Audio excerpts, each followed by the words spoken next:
Hola, ¿qué tal? Muy buenas noches, 8:45, momento de las noticias. Nos Juan Carlos Sandoval y le presento nuestros titulares. Banco Industrial, siempre de tu lado, presenta los titulares.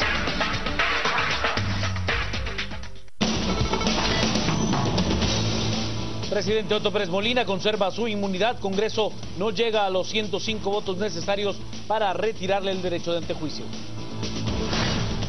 Líder sigue irrespetando prohibición de no hacer campaña electoral. Desde el aire, helicópteros lanzan volantes donde le indican a la gente cómo votar por Manuel Valdizón. La Superintendencia de Bancos informa que actualmente se investiga a 21 funcionarios por realizar transacciones bancarias sospechosas. CC anula la aprobación de la primera y segunda lectura de las reformas a la ley electoral y de partidos políticos, pues esta se hizo con 80 y no con 105 votos. En el día de su cumpleaños, Fidel Castro publicó un artículo en el que le recuerda a los Estados Unidos la deuda millonaria que tiene para con la isla. Banco Industrial, siempre de tu lado, presentó los titulares. Comencemos con las noticias más importantes del día. He de contarle que el presidente de la República, Otto Fernando Pérez Molina, mantiene su derecho de antejuicio, esto luego de que no se lograran tener 105 votos en el Congreso. Por tan solo 20 votos, el presidente Otto Pérez Molina se salvó de ser investigado por los delitos de incumplimiento de deberes, asociación ilícita y encubrimiento propio, por el caso de defraudación aduanera línea. En una sesión plenaria, más de 120 diputados. Las bancadas pequeñas estaban completas, pero las bancadas Líder y PP no tenían a todos sus integrantes. Cuando se conoció el tema del antejuicio en el Pleno, los diputados del PP empezaron a desmarcarse del tablero electrónico, aunque no se salieron. En tanto, los del Líder, la mayoría se ausentó. El resultado, no se llegó a 105 votos para retirarle la inmunidad a Pérez Molina. La bancada Líder vino hasta el día de hoy. Hasta el día de hoy conocimos que estaban presentes. Ellos insistieron en que el tema del antejuicio fuera el tema número uno. El Pleno decidió que primero fuera la ley electoral y luego el trámite de antejuicio. No se consiguió la mayoría calificada ni de una manera ni de otra. La ley así lo señala. Debe haber más de 105 votos en una de las votaciones para declarar con lugar o declarar sin lugar. No se consiguió, de tal manera que el Congreso está actuando apegado a la ley. Una de las estrategias que más llamó la atención fue la de la bancada Líder, quien al momento de conocer el antejuicio salieron en cuestión de minutos uno a uno del hemiciclo parlamentario. Aunque 32 diputados de esa bancada votaron a favor de retirarle la inmunidad a Otto Pérez Molina, el resto, 34, no estuvo. Con esos congresistas fácilmente se llega a los 105 votos. Las bancadas minoritarias en el Congreso de la República mostraron su inconformidad a la hora de que no se le retiró la inmunidad al presidente Otto Pérez Molina por falta de votos. Según varios legisladores, esta era una estrategia que ya se tenía pactada entre el oficialismo y la bancada Líder. Líder y PP tienen una alianza, la alianza toronja, naranja por fuera, roja por dentro, que hoy nuevamente triunfó. Pues vimos una nueva alianza, hoy se formó una nueva que es PP Viva. Vimos cómo los diputados de Viva se desmarcaron, pero estuvieron adentro, estuvieron ahí sentados adentro del hemiciclo y votan en contra. Entonces dicen que le van a pasar el bisturí a la corrupción, pero parece que los que se pusieron nerviositos fueron ellos. De una serie de hechos ilícitos que se han cometido en la actual administración, hechos ilícitos que por la investidura, por la responsabilidad nominativa que tiene un presidente de la República al nombrar funcionarios en diferentes instituciones, es evidente no solo el conocimiento, sino la posible corresponsabilidad del ciudadano Otto Pérez Molina de muchos de estos actos ilícitos. No podemos tapar el sol con un dedo. Las noticias nacionales son presentadas por Azúcar de Guatemala. Por su parte, la bancada Libertad Democrática Renovada Líder, el partido Libertad Democrática Renovada Líder, pues sigue haciendo campaña electoral, esto a pesar de la prohibición que le ha impuesto el Tribunal Supremo. Líder sigue violando la prohibición que el TSE le impuso de no realizar campaña electoral debido a que sobrepasó el techo presupuestario. Esta vez sacó helicópteros y desde el aire lanzó volantes en lugares como San Marcos y Santa Lucía Cotzumalguapa, en donde se muestra a la gente cómo debe votar por el binomio Valdizón-Barquín. Ante esta nueva desobediencia del Líder, el presidente del TSE, Rudy Pineda, señala que las denuncias se dirigirán a la Inspectoría General. A pedirle que se lo traslade al señor Inspector General del Tribunal Supremo Electoral para poder verificar todo ese tipo de situaciones. No podemos afirmar algo pues que todavía no tenemos conocimiento. Esa es precisamente la función de la Inspectoría General del Tribunal Supremo Electoral, pues investigar cualquier situación que pueda tener relación pues con el acontecer político.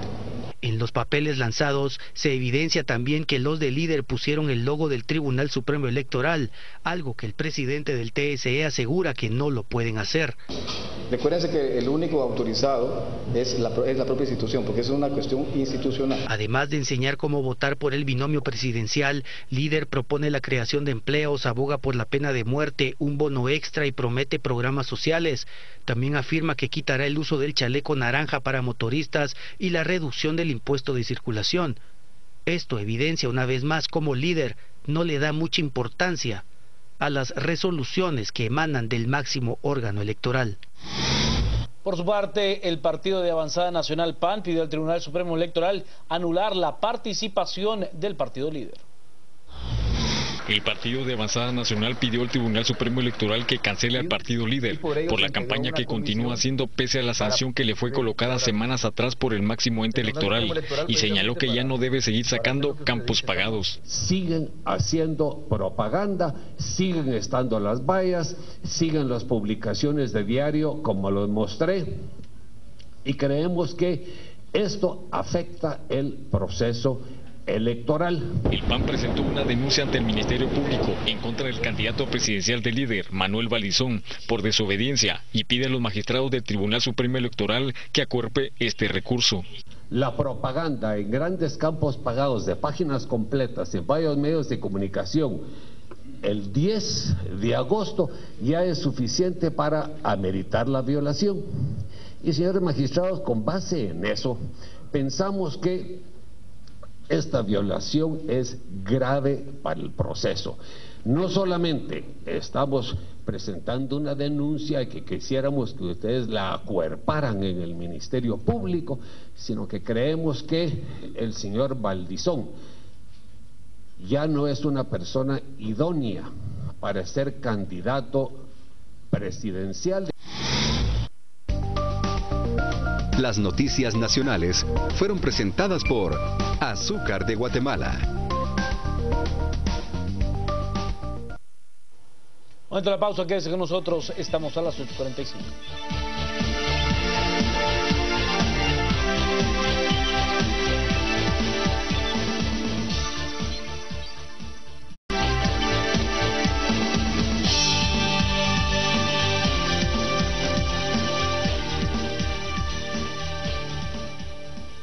Sigamos con las noticias. ¿Sabe usted? La bancada Libertad Democrática Renovada Líder ha accionado en contra de la Comisión Internacional contra la Impunidad en Guatemala, CICIG. El partido Líder ha ido en contra de la CICIG a través de amparos interpuestos mediante su filial JURNAC contra el mismo jefe de la comisión, Iván Velázquez. Ha intentado desprestigiar a la entidad a través de cadenas internacionales como CNN y otros medios. Ahora, Libertad Democrática Renovada va contra la CICIG a través de la vía legal. Esto después que la bancada roja dentro del hemiciclo apoyara una iniciativa de ley en la que se reforma la ley orgánica del Ministerio Público para que éste no sea acompañado por ninguna entidad extranjera o nacional, bajo la cortina de humo que se pretende fortalecer al ente investigador.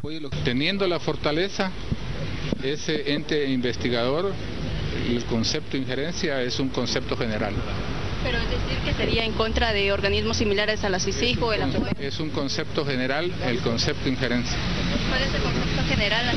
En la cual el Ministerio Público es un ente investigador con absoluta libertad y derecho. Es decir, que no podría ser apoyada por otras instancias. Eso lo ignoro. Pero si ustedes lo están proponiendo. Pero nosotros lo que buscamos es el fortalecimiento del Ministerio Público. A pesar de la propuesta del líder, el Pleno rechazó la moción para conocer los cambios a la ley orgánica del Ministerio Público. Por su parte, estudiantes universitarios muestran su total respaldo al trabajo tanto de CICIG como del MP.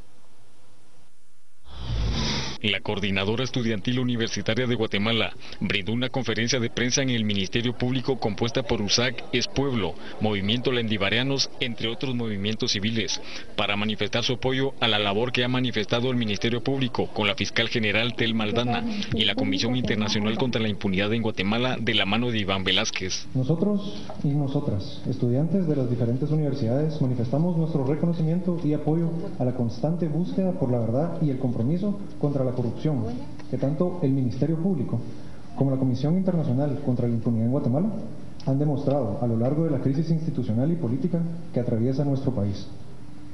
Como ciudadanos que buscamos la transformación de la realidad nacional hacia una sociedad plenamente democrática, justa y libre, el trabajo que hacen ambas instituciones nos parece imperativo y laudamos el esfuerzo y los resultados que han presentado ambas instituciones, instándolos a que continúen con su misión conjunta en contra de la impunidad. A sabiendas que una democracia se basa en la voluntad popular y que la voz de cada ciudadano es importante para la construcción de la misma, sabemos la importancia que radica en la vigilancia de los poderes del Estado por parte de la ciudadanía. Es por esto que velamos por un sistema de justicia transparente, eficiente y donde la justicia sea pronta y cumplida. Un sistema en donde los juzgadores no fallen a favor de intereses particulares, sino a favor del bien común. Recalcaron que ambas entidades han apoyado a que en Guatemala prevalezca la verdad enfrentando un sistema de justicia que para ellos era débil. La fiscal general agradeció el apoyo y también recalca que busca un país diferente, pues en su generación ella vivió la represión y corrupción a través del conflicto armado interno. El trabajo que desarrollamos el señor comisionado Iván Velázquez y yo, el Ministerio Público y la Comisión Internacional contra la Impunidad en Guatemala es para la juventud, es para la niñez, a quienes queremos dejarles un mejor país. Mi generación sufrió del conflicto armado interno, sufrió la represión, fuimos obligados a callar, sufrió la corrupción, la impunidad, y no queremos ese mismo país para ustedes. Al finalizar, los representantes de las universidades agradecieron de forma personal a la fiscal del ente investigador e instaron a seguir con el cambio para nuestro país. He de contarle que la Superintendencia de Bancos investiga las transacciones sospechosas de al menos 21 funcionarios públicos. El superintendente de bancos, José Alejandro Arévalo, informó que según reportes de la IBE, más de 20 funcionarios se encuentran en la lista de transacciones sospechosas. Según la Superintendencia de Bancos, una transacción sospechosa es toda aquella que despierta sospechas ante la falta de claridad, solidez y fundamento debido a los objetivos ilícitos que persigue y los infundios en que se basa. Hasta julio de este año suman 667 reportes. Los reportes de transacción sospechosa que hemos recibido hasta el 31 de julio de 2015 suman 667 reportes. De esos que hemos recibido, 21 corresponden a personas expuestas políticamente. Arévalo señala que de los 667 ya se han interpuesto más de 100 denuncias por diferentes delitos. Hemos presentado denuncias y ampliaciones de denuncia un total de 101 y el total de el monto en millones de quetzales de esas denuncias y ampliaciones suman 1.214 millones de quetzales. Los delitos tienen que ver con extorsiones, tienen que ver con tráfico de personas o trata de blancas que le llaman también, tiene que ver con corrupción, tiene que ver con tráfico de armas, por ejemplo. Esos son algunos de los delitos que la IVE, la Intendencia de Verificación Especial, encuentra indicios. Por su parte, el jefe de la bancada Libertad Democrática Renovada, líder Roberto Ricardo Villate, aseguró que se accionó en contra de las 2 lecturas aprobadas de la reforma de la ley electoral y de partidos políticos, mismos que ahora la Corte de Constitucionalidad ha dejado en suspenso. Según Roberto Ricardo Villate, esto es para, pues, fortalecer la institucionalidad y que no se viole la ley. Sencillamente nosotros presentamos un amparo hace unos días porque consideramos que siendo una ley de rango constitucional no puede ser aprobada con 92 ni con 84 votos, sino que debe ser con 105. Por eso fue que nosotros presentamos el amparo, pero también creímos oportuno dejarlo en ese orden, porque de esa manera podíamos nosotros generar un espacio de tiempo para conocer el dictamen de la Corte de Constitucionalidad. Y en el Congreso de la República se buscará tener los 105 votos necesarios para aprobar en 3 lecturas las reformas a la ley electoral y de partidos políticos.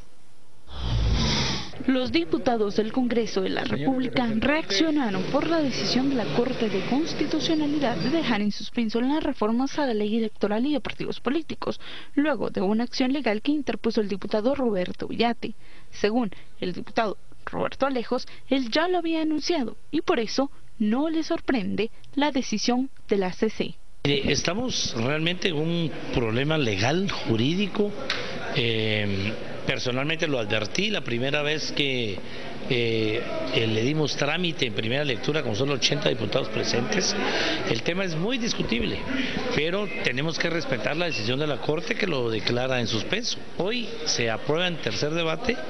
Con 105 se aprueba el acuerdo para mandar la ley con 105, pero si la Corte insiste en que las 2 lecturas tuvieron que haber tenido 105 diputados presentes, habremos perdido la batalla porque habremos perdido el tiempo y ya no nos daría tiempo a retomar el tema antes de las próximas elecciones como queremos muchos y probablemente no nos daría el tiempo de que entrara en vigencia como queremos este año. En el Congreso de la República se aprobó la tercera lectura de las reformas electorales con más de 105 votos, pero esta quedará en suspenso por la decisión de la CC. Según el presidente del Congreso, ellos, al ser notificados, estarán convocando a una próxima sesión plenaria. Esto, hasta que tengamos esa resolución oficial, es que podemos determinar cómo vamos a actuar. Ahorita, si la Corte de Constitucionalidad ha encontrado algún tipo de situación que nos diga que tiene que ser, pues ya oficialmente con 105 votos, pues lo que es las reformas a la ley electoral, obviamente así va a tener que ser, pero hasta el momento, repito, no hemos sido notificados oficialmente y ya será cuestión de que si esto al nomás lo tengamos, nosotros pues vamos a hacerlo de conocimiento de lo que es los demás jefes de bloque y poder tener en una próxima sesión ya una decisión sobre ese tema.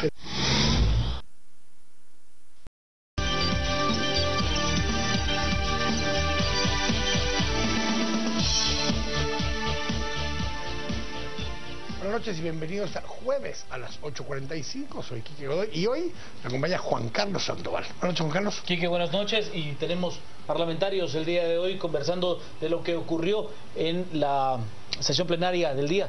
Señores diputados, ¿qué pasó hoy, diputado García? Bueno, buenas noches, mucho gusto. La verdad es que lo que sucede en el Congreso nosotros lo habíamos predecido porque era bastante inusual que el líder llegara los últimos 2 meses al Congreso de la República, y cuando llega es porque posiblemente haya un acuerdo con el Partido Patriota. Y bueno, hoy fuimos testigos de que cuando se impulsa la iniciativa, habían 3 propuestas. La iniciativa que llevaba la ley electoral de partidos políticos como primer punto otra propuesta de Junta Directiva de la Iniciativa Ley Electoral de Partidos Políticos y otra propuesta donde ponen como primer punto el quitarle el antejuicio al presidente. Empezamos en una discusión, pero en ese momento nos dimos cuenta que había un contubernio entre el líder y el patriota para empezar a entrampar la agenda legislativa. Nosotros con la buena fe, los 74, 79 alcaldes, diputados que hemos estado frecuentemente en el Congreso, sí creíamos que podíamos tener el beneplácito y la responsabilidad del líder para aprobar la ley electoral de partidos políticos, no sabiendo que había avanzado un amparo que habían interpuesto en la Corte de Constitucionalidad. A ver, José, parte de la dinámica implicó el poder integrar no solo quórum, sino que lograr llegar a tener suficientes votos para hacer esto. Y uno de los temas que se plantea específicamente contigo, con el partido Viva, y en la bancada que estás tú ahora, tienen en un momento dado están adentro, votan a favor de algunas de la propuesta que se presenta para estas agendas que decía Selvin, pero de pronto se retiran del pleno. Explícanos un poco eso, porque una de las cosas que más ha estado girando hoy en redes sociales es justamente por qué estando allí se retiran del pleno y no participan en la votación final. Bueno, gracias por la pregunta. Yo creo que es importante aclararlo. Como partido y como bancada, nosotros desde entrada también vimos este arreglo que se tenía, era una componenda que se tenía entre los partidos. Y comenzó ese juego de mociones privilegiadas, de viene una, viene otra. Creo que votamos 3, 4, 5 mociones privilegiadas hoy para alterar el orden del día. Finalmente se logra una en la que la prioridad era agendar la ley electoral de partidos políticos. Y habían otros temas que se fueron ahí, se jugó con el orden, donde en el segundo punto de agenda era el antejuicio contra el presidente Otto Pérez Molina.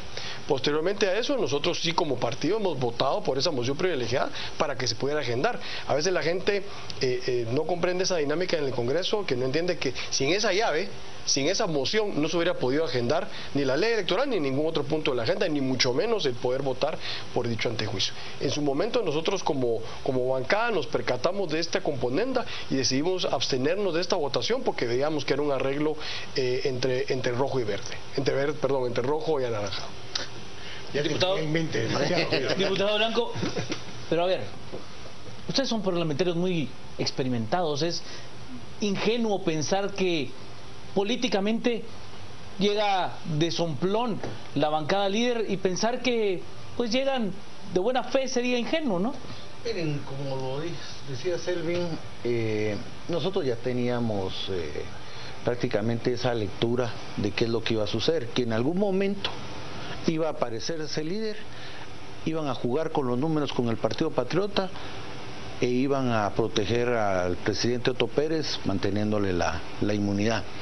Nosotros lo que creemos es que Otto Pérez lo que ganó fueron 5 meses de inmunidad, 14 a las 14 las tendrá que dejar y entonces se va a poder investigar. Lamentablemente el Congreso nuevamente se generaliza en el marco de una votación en la que 88 diputados, incluyendo algunos del líder, votamos para quitarle la inmunidad al presidente. Bueno, la mitad de los que votaron a favor de levantar la inmunidad fueron del líder, justamente, sí, 43 votos. Pero fueron 42, pero tienen 64 diputados. Ellos sacaron varios diputados, el PP tenía únicamente 22 adentro y iba a votar en contra, pero era un acuerdo, ¿verdad? El que ya se veía venir entre el PP y líder en el marco de generarle la impunidad a Otto Pérez. Eso ya lo veíamos venir. En ese ínterin, las diferentes bancadas vimos la posibilidad de dar el paso necesario para que la ley electoral pudiera avanzar hacia la consulta a la Corte de Constitucionalidad, y por eso en ese marco, viviendo cuál era la jugada, pues nosotros metimos lo de la ley electoral, se logró la aprobación. Lamentablemente, minutos después nos enteramos que la Corte de Constitucionalidad, en una decisión dividida, había dado un amparo provisional. Esperamos nosotros que en la discusión del amparo en definitiva pues se pueda lograr, y ojalá la Corte de Constitucionalidad pudiera entrar a dictaminar y a analizar el proyecto que se envió. Y ojo, ¿verdad? Porque también en ese marco, Líder también hizo dos jugaditas. En el marco de la ley electoral, presentó una enmienda que va a consulta en la que está elevando de $2 a $10 el techo de la deuda política hacia los partidos políticos.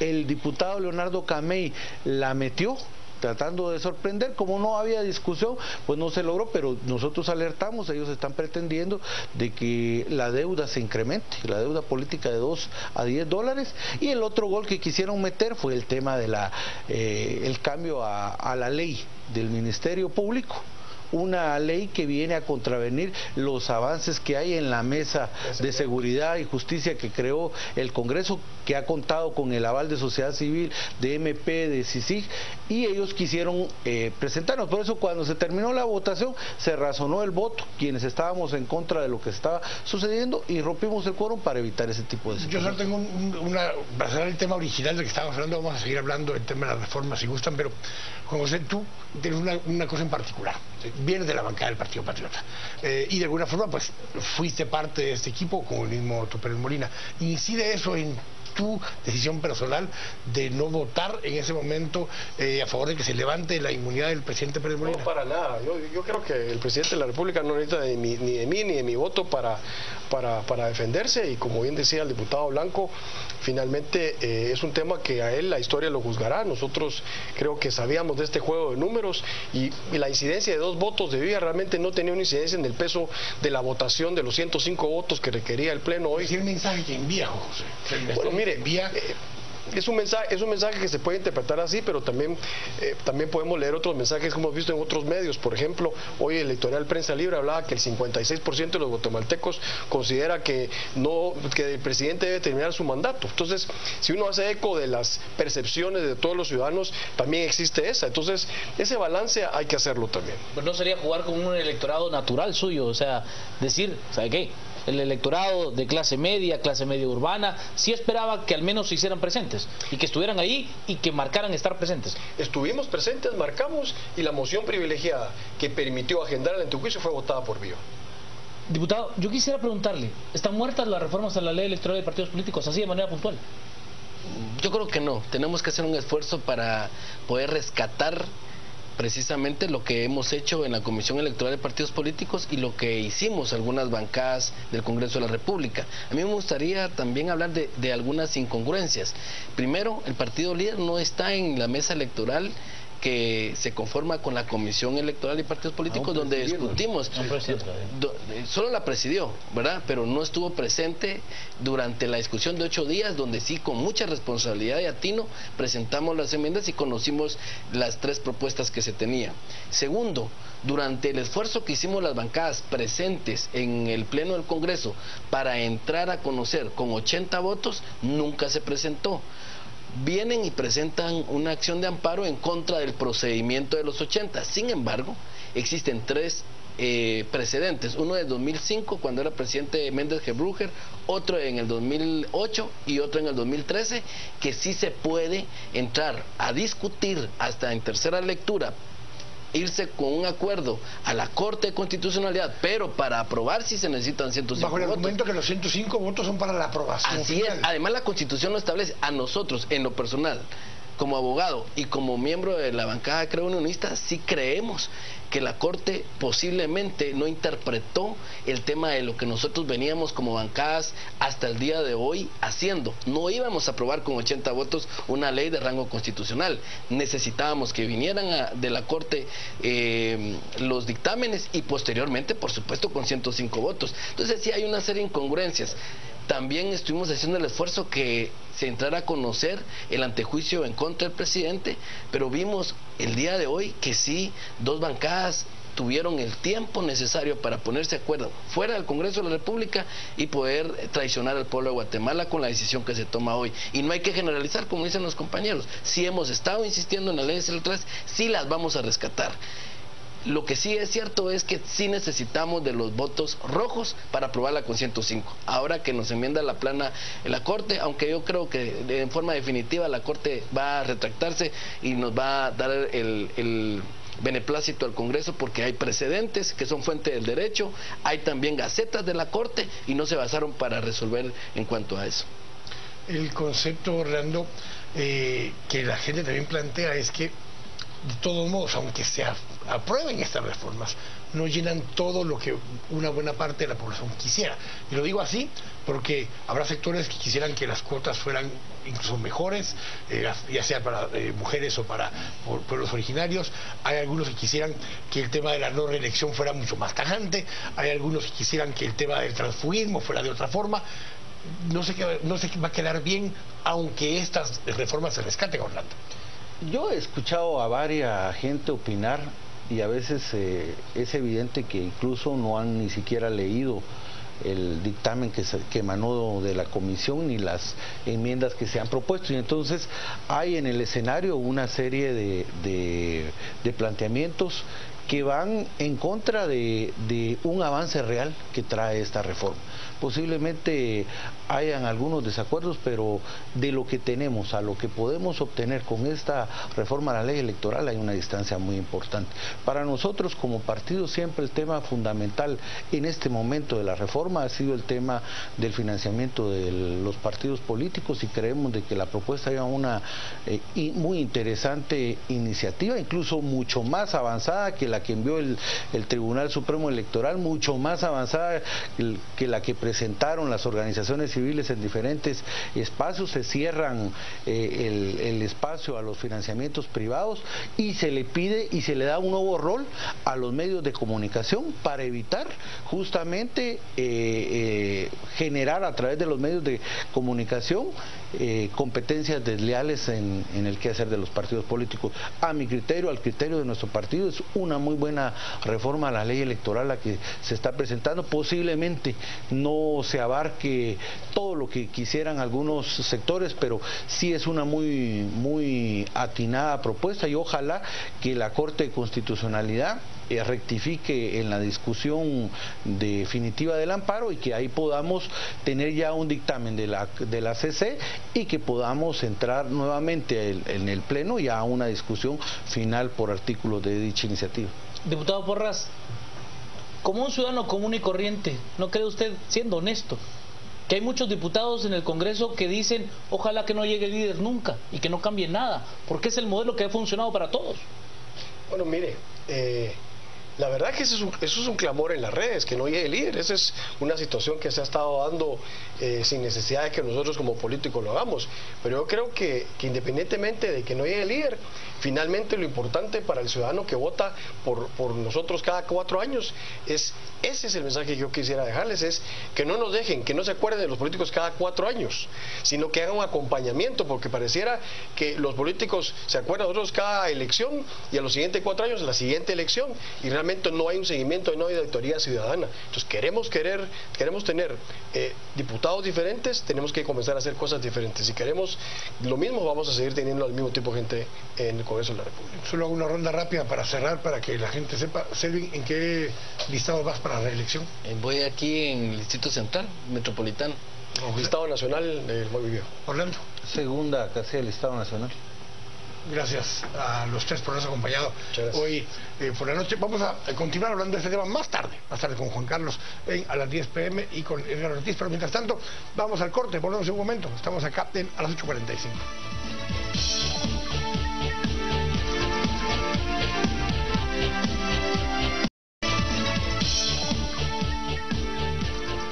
Estamos de regreso acá a las 8:45. En este segundo tema vamos a conversar acerca de, bueno, incluso nos quedó como buen guión después de lo que vimos en el segmento anterior, sobre una propuesta del Grupo Semilla acerca de un gobierno de transición. Pero hoy la presentaron por la mañana, uno de los que la presentó fue Carlos Mendoza, quien nos acompaña hoy por la noche, y nos acompaña también Alexander Eisenstadt, quien fue comentarista justamente de esa presentación hoy por la mañana. Así que le damos la bienvenida a ambos.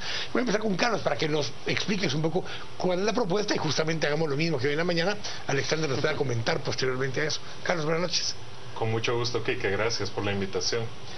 El Grupo Semilla surge hace más de un año, haciendo reflexión sobre los problemas del Estado guatemalteco, los problemas de fondo, los problemas históricos, estructurales, institucionales. Y En esa reflexión nos toma la crisis a partir del mes de abril de este año. Y entonces nuestro foco de atención ya no es solamente el Estado, sino el gobierno, donde está la cúpula que maneja el Estado y donde hemos visto que la corrupción ha sido la moneda de cambio. Cuando viene el informe de CICIG sobre financiamiento a los partidos políticos, entonces nuestro foco se llega al punto del régimen, que es la forma en que llegan las personas al gobierno que maneja el Estado, ¿sí? Entonces, en ese contexto en el que todos hemos estado participando cívicamente desde la plaza hasta la generación de ideas para el debate, nosotros propusimos en el último comunicado que salió en el periódico que era necesario un gobierno de transición. Esto generó un poco de ruido porque algunas personas asocian gobierno de transición con juntas militares provisionales o golpes de Estado, y no tiene nada que ver con eso. Como todos sabemos, cuando hay una elección y gana un partido político, hay un periodo de transición entre la administración de gobierno actual y la siguiente administración.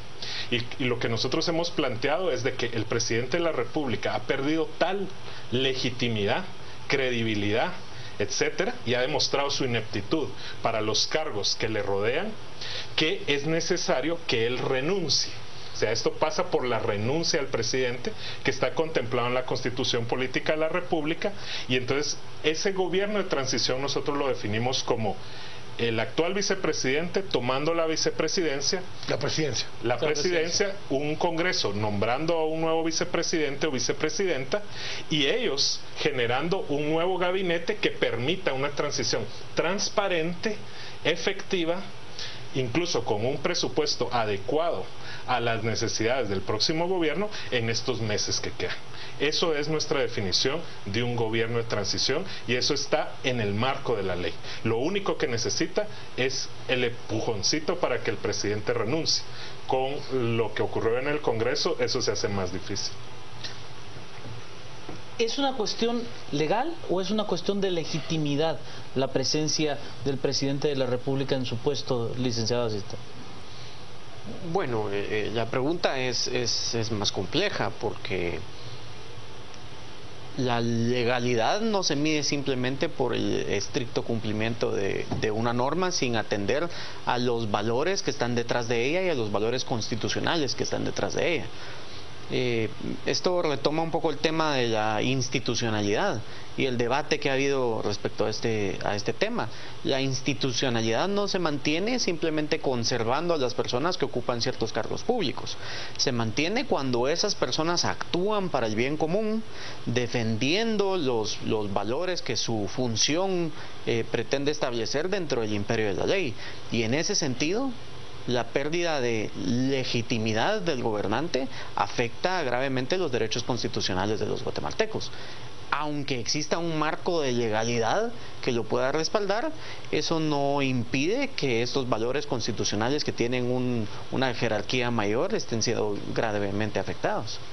Alexander, cuando en el 93 tuvimos una especie de gobierno de transición, pues lo más profundo de lo que se está planteando ahora, porque al mismo tiempo se dio la depuración del Congreso, se dieron reformas constitucionales, o sea, sí hubo un proceso de trastocar un poco más las estructuras del Estado, mucho más allá de lo que están planteando en esta ocasión de Semilla. Los tiempos son los que no nos permitirían hacer algo tan profundo como la población quisiera en ese periodo de transición. Hoy hubo un debate muy interesante, gracias a la invitación al grupo Semilla, que me parece interesante porque viene a rescatar un poco la legitimidad moral de los ciudadanos en cuanto a marcar que hay un descontento a lo que está sucediendo, y que ese descontento no viene de una afinidad política, una falta de afinidad política, sino que un verdadero resguardo de los derechos cívicos. Como yo les comentaba hoy, el problema no necesariamente es el tiempo, sino que el problema es que hay una falta de aliados estratégicos en este momento, como sí los hubo en el caso que usted menciona. La Corte de Constitucionalidad en ese momento fue un aliado vital, y de hecho esa sentencia de la Corte es la más destacada de la historia de la Corte de Constitucionalidad. Para eso hubo un aliado adicional, ¿sí? El Ejército de Guatemala, que respaldó incluso a la Corte de Constitucionalidad, circulando la Corte y protegiéndola ante lo que estaba sucediendo. Es un aliado adicional de lo que estás planteando. Sí, pero eso es algo que no vemos ahora. Por ejemplo, no vemos a la Corte de Constitucionalidad como un aliado de las demandas ciudadanas. Hay varios casos que están pendientes en la Corte de Constitucionalidad de reclamos de los ciudadanos para hacer valer los mismos derechos que están en la Constitución, y esos parecieran estar estancados.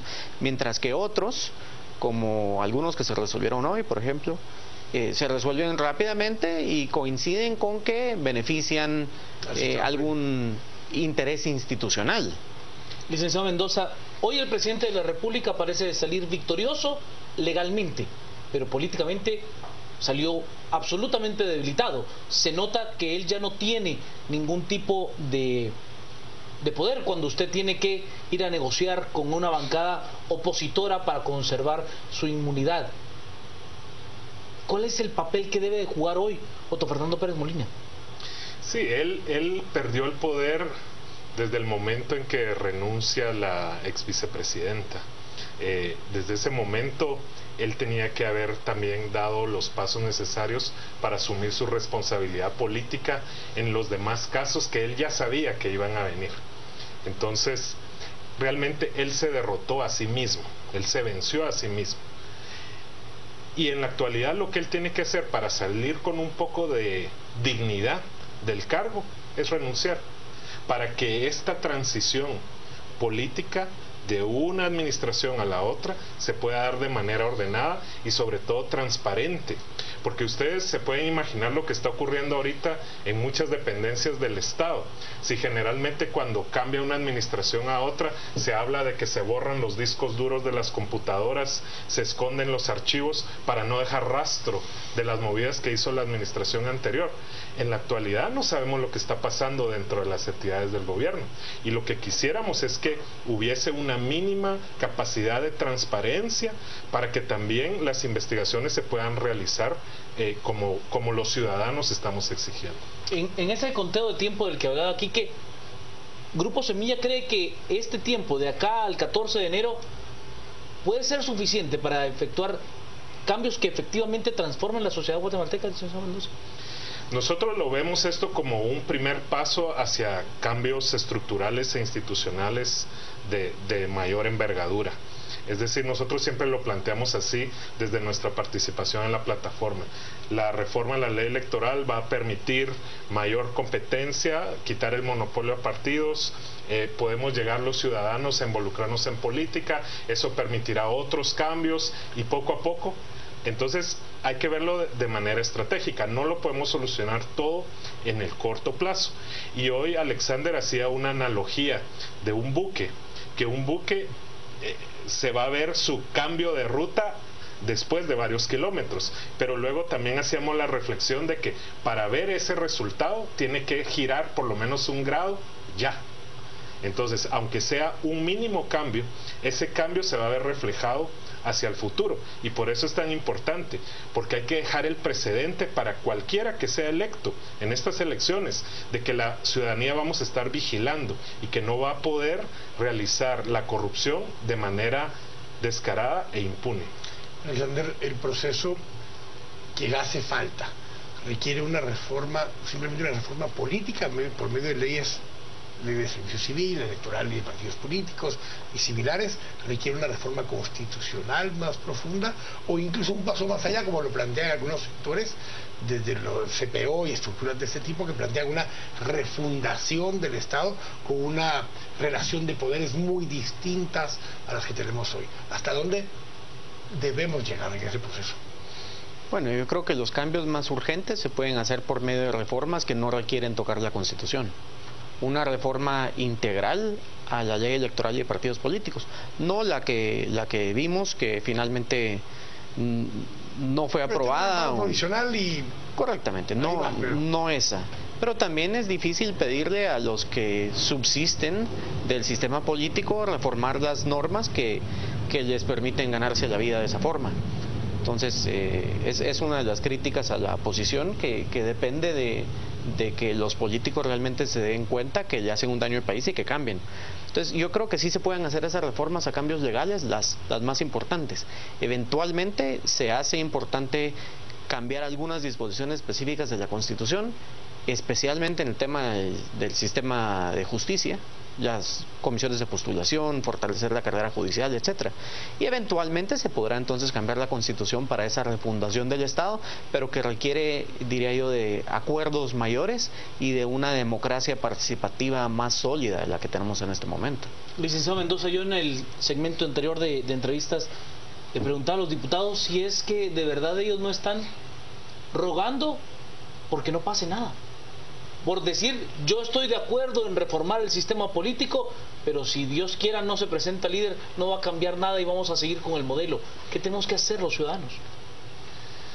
Bueno, es muy complejo porque le estamos pidiendo a ellos que cambien un sistema cuyo resultado va a ser el enriquecimiento de ellos mismos. Que ellos pierden el poder. Y ellos van a defender eso de la forma como pueden, dentro de las reglas y saltándose las reglas. En cambio, los ciudadanos tenemos que actuar dentro de las reglas. Entonces la simetría de poder es tremenda. No solo ellos tienen la llave para hacer el cambio institucional, sino que ellos pueden saltarse impunemente las reglas que nosotros sí debemos respetar. Ahora hay un dilema ya práctico para llevar a cabo el proceso este. Para que pueda hacerse un gobierno de la forma en que se está planteando, necesitan haber dos partícipes más. Uno, los diputados actuales, sí, porque no se puede aprobar dentro de la terna un nuevo vicepresidente en ese momento si no se dirá esto. Bueno, son tres actores. El primero es el presidente, que renuncie. El segundo es el nuevo presidente que presente la terna. Correcto. Y el tercero es el Congreso que seleccione dentro de esa terna y designe a quién culminará el resto del periodo, que en ese momento quedarán 100 días para terminar el periodo probablemente. Correcto. Más allá de todos los demás sectores que decía Alexander, esos tres actores fundamentalmente tienen que estar de acuerdo, Carlos. ¿Se tiene alguna estrategia, alguna visión de cómo generar las condiciones para que esos tres actores individuales hagan eso? Lo que se ha planteado muy en términos generales es que toda esta movilización de la ciudadanía debería ser escuchada por el nuevo presidente, para que la terna pueda hacerse en consenso con la sociedad civil, ¿verdad? Una terna, así como la terna anterior se hizo consultando con la Embajada de los Estados Unidos. Bueno, ¿sí? Principalmente a los diputados, porque fue ahí donde pues, la graciosa ocurrencia de Pablo Duarte de mencionar que podía ser Alejandro Maldonado, les hizo gracia a la mayoría el que podría ser Alejandro Maldonado, le hacen una llamada, acepta y pues termina de vicepresidente Alejandro Maldonado en cosa de minutos. Sí, pero había capacidad de veto de la Embajada Americana con los nombres. Entonces ese es otro actor que también tenemos que tomar en cuenta y que creemos... Al menos tenés que tener visa. Y que, no, hay que tenerlo en cuenta porque tiene poder de veto, es una realidad. Pero creemos que la Embajada Americana y la cooperación internacional, los demás países, están en este momento más del lado del movimiento ciudadano, ¿sí? Y eso es algo a nuestro favor. Y la coyuntura de las elecciones nos permitía tener una capacidad de negociación con los políticos, pero estamos viendo que ya acercándonos al día de las elecciones, ellos ya se sienten del otro lado del río y se sienten a salvo para poder hacer este tipo de movidas como la del día de hoy. Licenciado, estamos a 25 días de las elecciones. A partir del día 8 de septiembre habrá cambiado la correlación de fuerzas dentro del Congreso.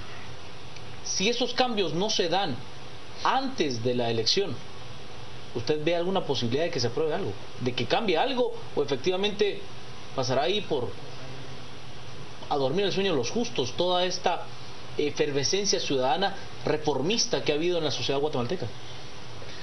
Sí, se corre el riesgo que al ya no tener el incentivo electoral, precisamente ellos terminen de hacer sus negocios, ¿verdad? Incluso los que van a retomar de nuevo su curul ya estén pensando en nuevas estrategias. Pero yo diría que nada de lo que hemos hecho como sociedad civil, como movimiento ciudadano, se ha perdido. Es decir, las redes, la cantidad de información que se ha intercambiado, la conciencia ciudadana que se ha generado, realmente es un cambio que se ha dado. Y ese cambio es el que va a servir para generar un tipo de rendición de cuentas vertical para la siguiente administración de gobierno. O sea, no la van a tener fácil. Les agradecemos a ambos que nos hayan acompañado y que nos hayan pues compartido un poco el tema de la propuesta del gobierno de transición. Alexander, gracias por habernos acompañado y comentar estos temas. A ustedes también, gracias por habernos acompañado en estos momentos. Vamos a ir a los deportes, pero como diría Juan Carlos Sandoval, porque ahora le tocó estar aquí conmigo, los esperamos a las 10 p.m. Vamos a estar junto con Juan Carlos y con Edgar Ortiz, hablando justamente acerca de estos temas a las 10 p.m. Si los esperamos, gracias por habernos acompañado.